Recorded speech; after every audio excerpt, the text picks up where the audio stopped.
Саламатсыздарбы, саясат сүйүүчүлөр, сиздер менен Сасык саясат YouTube каналы, сиздер менен саясий серепчи Куштарбек. Туугандар, өзүңүздөр көрүп жатасыздар саясий акыбалды. Президентибиз Садыр Жапаров дос мадагын, тууган мадагын баардыгына мыйзам, баардыгына бирдей иштейт деп, мынакей Камчыбек Ташиевди дагы кызматынан алып, жоопко тартып жаткан учуру болгону дагы бийликти күч менен басып алуу аракети боюнча. Азыркы учурда Камчыбек Ташиевди жамандаган, каралаган топтор дагы аябай күч алып атат. Себеби дегенде Камчыбек Ташиевдин азыркы учурда колунда бийлиги жок, колунан эч нерсе келбейт. Мурункудай телефонду алып ырыта албайт, колуңду сындырып коем, тилиңди жулулам деп, же болбосо тепкилеп ургулап камата албайт. Себеби дегенде ал жөнөкөй эле жаран болуп калды деп.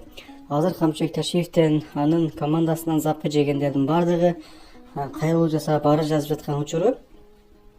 Жана ошондой эле мен окуп калдым, Facebook'та азыркы учурда Камчыбек Ташиевди колдогон адамдар деле аз болуп калды. 2-3 эле кыздар колдобосо, Камчыбек Ташиевге убагында пакта коюп, сиз мыктысыз, сиз баатырсыз деген адамдарды көрбөй деле калдык дегенден ойлоп айтып атат туугандар.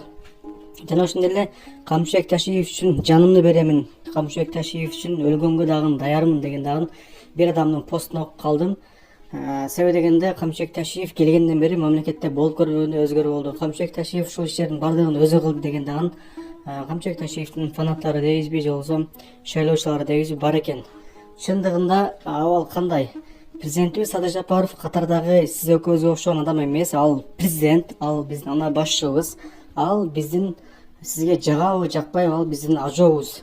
Ал киши жөндөн жөн өзүнүн жакын досун кызматтан алып, жөндөн жөн ал кылмыш жоопкерчилигине мыйзам чегинде тартпайт. Албетте мандеми бар, бир нерсеси болгон үчүн, фактылар болгон үчүн, источниктер айткан үчүн ушундай кадамга бар деп ойлоймун. Ошондуктан Камчыбек Ташиев дагы бүткүл адамдар деле мыйзам чегинде жоопко тартылып жаткан учуру. Бул жерде биз президентибиз Садыр Жапаровдун саясатына баа беришибиз керек. Президентибиздин мынакей акылмандуулугу, даанышмандуулугу болгон үчүн ушундай кадамдарга барып жатат. Эгерде башка президент болгондо мынакей досум деп көз жумуп коюшу мүмкүн эле. А бирок президентибиз Садыр Жапаров андай киши эмес экен, айкөлдүү экен. Ооба, досум деп шанстарды берди, мүмкүнчүлүктөрдү берди, бирок аны туура эмес жакка колдонгонун билип көргөндөн кийин, эскертүү бергенден кийин айла жок, президентибиз деле ушундай кадамга барды деп ойлоймун.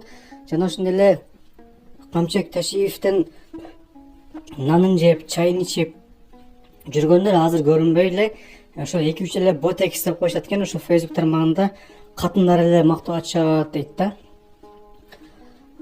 Мынакей туугандар, ошондуктан биз ар дайым кимибиз болобуз, бийликте турабыз, бийликте эмессизби, бүгүн кимсиң, кечээ ким элең, эртең ким болосуң деген суроону өзүбүзгө берип жүрүшүбүз керек. Жана ошондой эле көптөн адамдар азыркы учурда Камчыбек Ташиевдин кеткенине сүйүнүп, кубанып, үйүндө кой сойгондор дагы бар.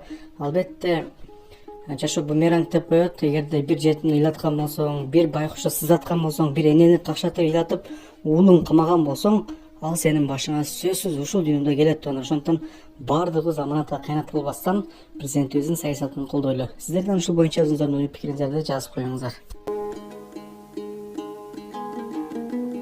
Ассаламу алейкум, жалпы кыргыз элим. Сиздерден жардам сурап кайрылып жатамын. 3 баланын жалгыз бой энесимин. Ортончу балам Умар 6 жашта, диагнозу ДЦП, врожденный паралич. Кайдыгер карабаган кыргыз элим. Уулум Умарга жардам бериңиздер. Балдарыңыздар оорубасын. Жараткан Аллах Таала өзүнөн башка эч кимге муктаж кылбасын. Уулум Умардын жок дегенде отуруп калышына жардам бериңиздер.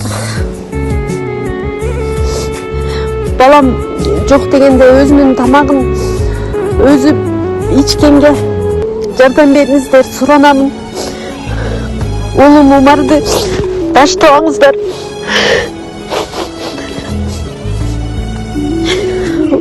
Учурда балам лечение алып жатат. Баламдын алган лечениясы токтоп калбаш үчүн жардам бериңиздер, суранамын.